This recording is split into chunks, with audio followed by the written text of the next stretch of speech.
looks beautiful. No, thank you. Thank you. Hello, everyone. We're here today on a chamber chat. You probably missed us on Monday, I'm sure, right?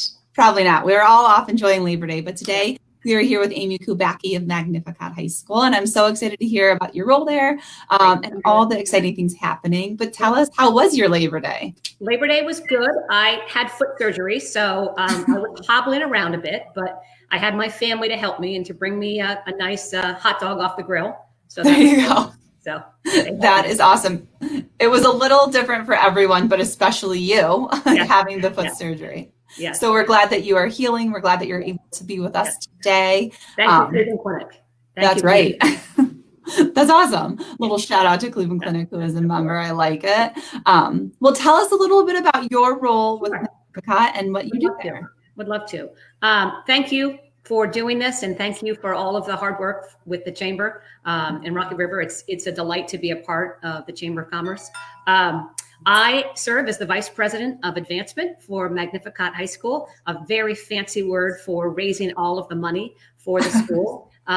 It's great because we have such a generous community, and we have alumni that spread across the globe. So I have opportunities to talk to people here in Northeast Ohio and also in Europe and in California and Seattle. So it's great.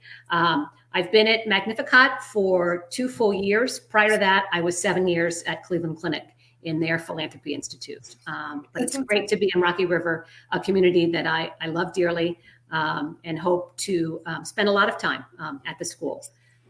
That's fantastic. Well, thank you so much for sharing all of that. So wait, you talk with everyone across the globe, you mentioned. Where are some of your alumni located outside of the U.S.? We seriously have alumni. We have folks in Europe. I'm not sure if we have anybody in New Zealand, but I'm determined to find somebody there.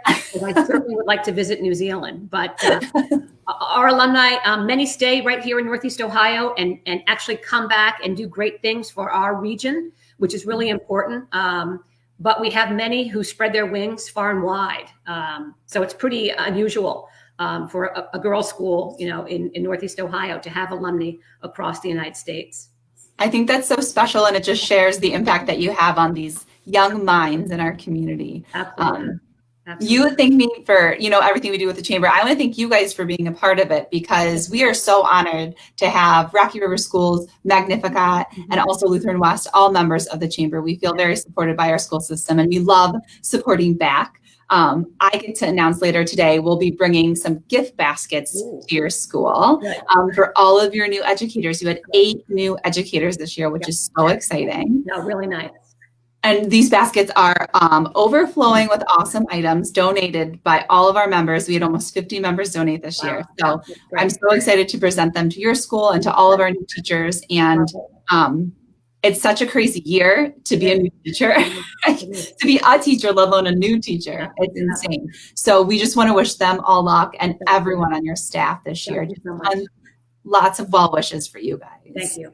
Of course. So tell us, you just started your school year August 24th. Yes. And of course, unlike any other school year, we almost say what happened to summer, because we spent so much time in the planning process.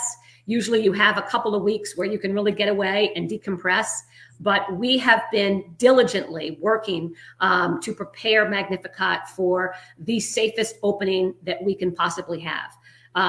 We wanted to mitigate as much risk as we could. So we spent time brainstorming, really beginning, I would say, in April on all of this, when we knew that we wanted to be able to open the school up for our girls in August.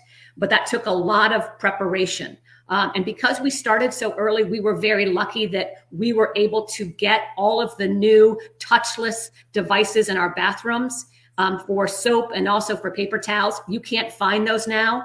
So we put the order in, probably in early part of May, maybe it was even late April. So we had to prepare all of the bathrooms across the school, as well as looking at all of the hallways. How does traffic flow in a situation where you can't have, contact between 6 feet? So, we have this goes right, this goes left. So we had to mark all the hallways, all of the stairwells, and also all of the areas where the girls would have in years past like to congregate. So we had to make it very clear to them that they had to maintain that 6 feet of separation for the social distancing, as well as the classrooms. It was very important to us that we made those classrooms as safe as we could for the faculty member. So by putting up plexiglass, again, we had to order all of this. This wasn't something that was in the budget for any school. So we had to figure out where can we resourcefully get all of the equipment that we need to prepare our school to make it the safest school as we possibly can for our students, our faculty, and our staff.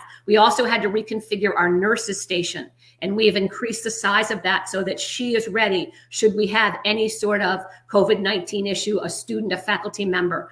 So 100% prepared, following the CDC guidelines. So I feel as a staff member, and I've talked to many of my my colleagues, that we have created a very safe space in which to learn, lead, and serve for Magnificat. But it really took a village. It took the entire leadership team working with faculty all summer, questioning parents through surveys, questioning students through surveys. So the most important thing is to see the smiles on the girls' faces when they came back and they walked those halls. They want to be there. So that's great. They're following all of the rules and they've got their masks on every day.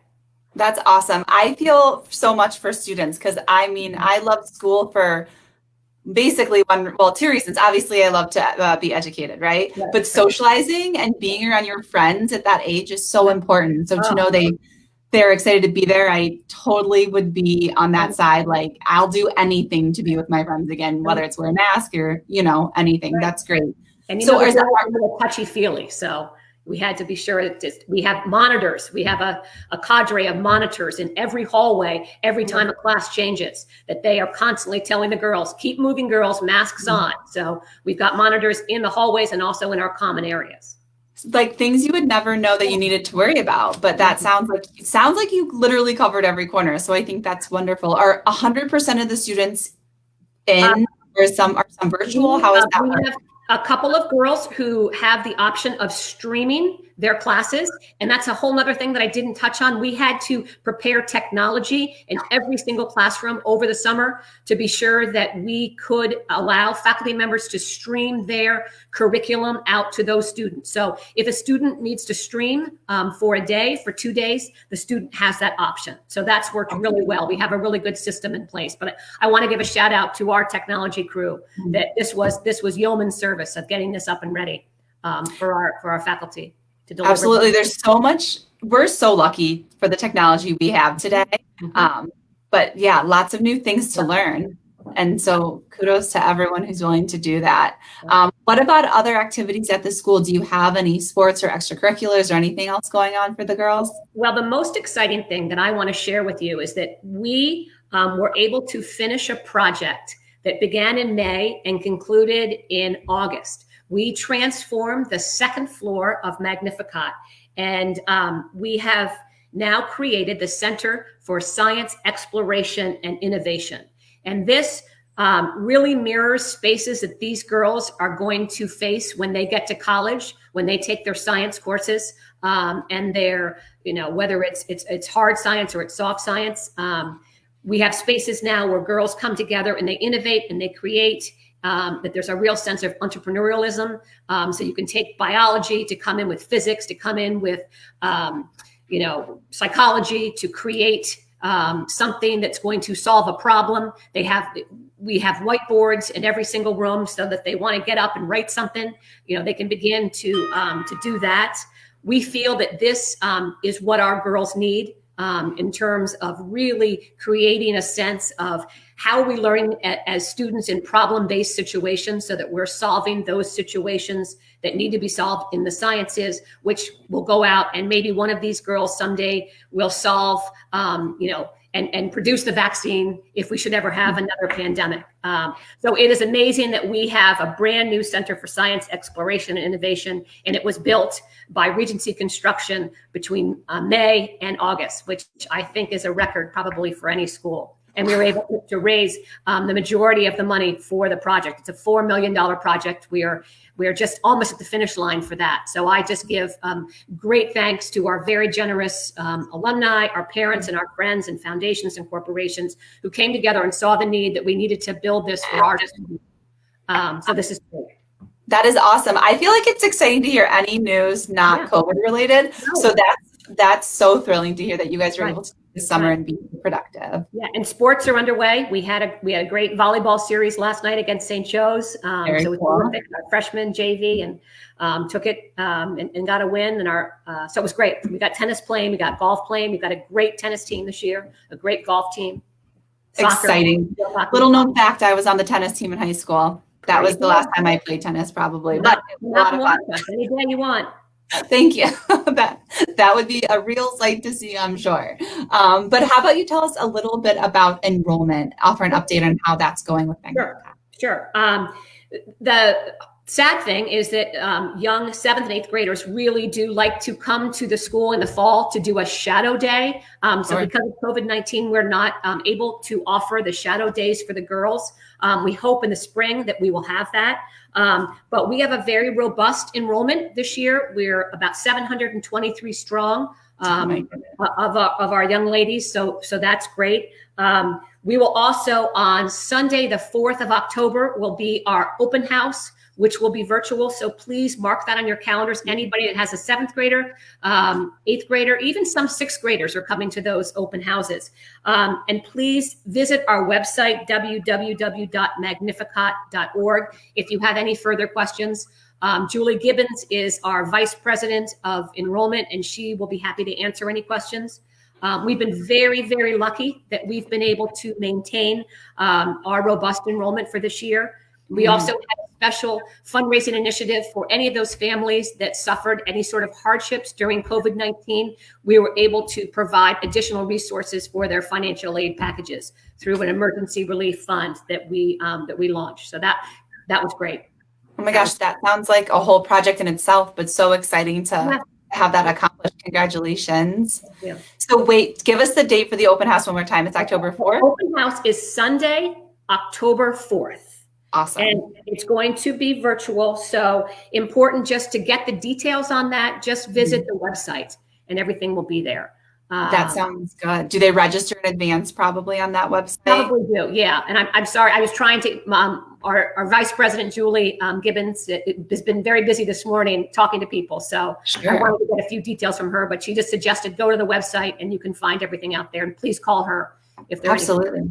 No, that sounds great. So wait, how do people, we just talked about Julie, how do people get in contact with you if they're an alumni or they just want to learn more about what they can do to support? I would love to talk to anybody, anytime, any day. I'll meet you for coffee virtually or in person. We'll keep our distance. My email is akubacki@Magnificat.org.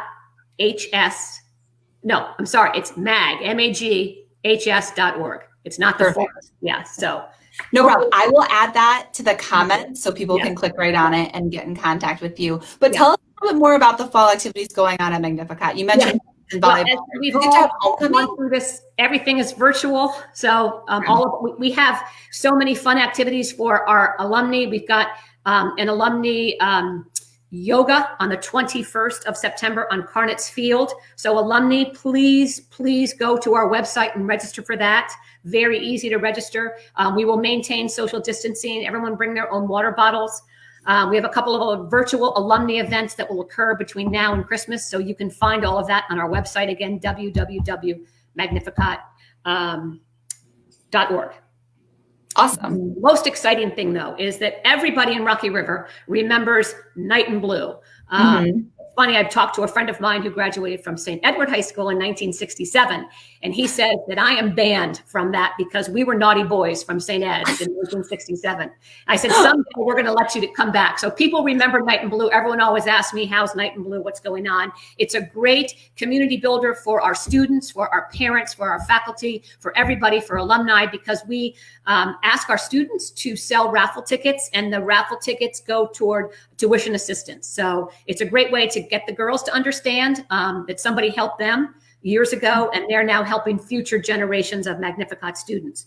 But it's been a 2-day event at the school, and it's anybody age 8 to 80 can come and have fun. So this year, sadly, we're not going to be able to do it in the schoolhouse, but we have excitement for Tell people. us more. So mark your calendars. November 14th and 15th. It's a Saturday and a Sunday. We will have a drive-through spaghetti dinner on the 14th. Okay. So that will just, people remember how much fun the spaghetti dinners are. You can pick up your spaghetti dinner and go home and enjoy it in the safety of your own home. And then on Sunday the 15th, we will have a big extravaganza at the Autorama Drive-In. Oh my gosh, how fun. It's going to be great. And we've never done anything like this. So it's going to be way cool. We're going to have movies and fun. And the winning raffle ticket will be drawn that night at Autorama. So that sounds awesome. Lots of good stuff to keep the spirit of our community engaged, which is the most important thing. We are Magnificat strong. We are going to persevere through this time that we're all going through, and we're going to come out stronger.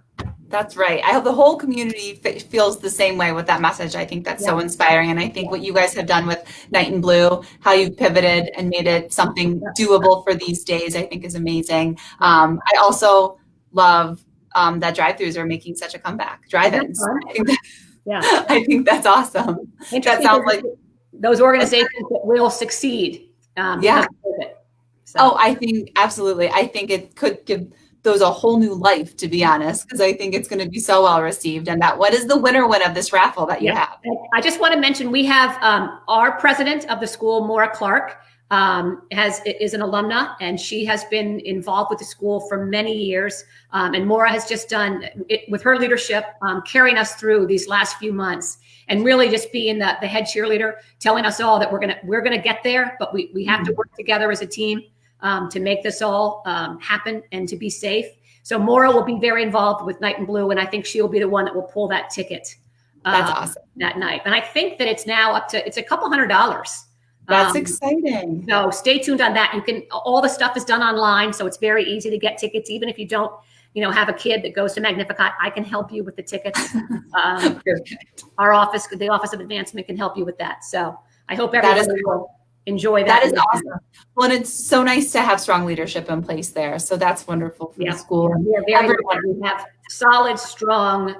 I have 100% confidence in our leadership. That's fantastic. Well, this was so fun, Amy. Thank you for catching us up. I'm going to add the website and your email to the comments so folks can get in touch with you. We wish you tons of luck as you plan Night in Blue, but obviously there's so much going on to be excited about. So thank you so much for the updates. Thank you, guys. Good luck to everybody. Soon. Thanks so much. We'll see you later. Bye-bye.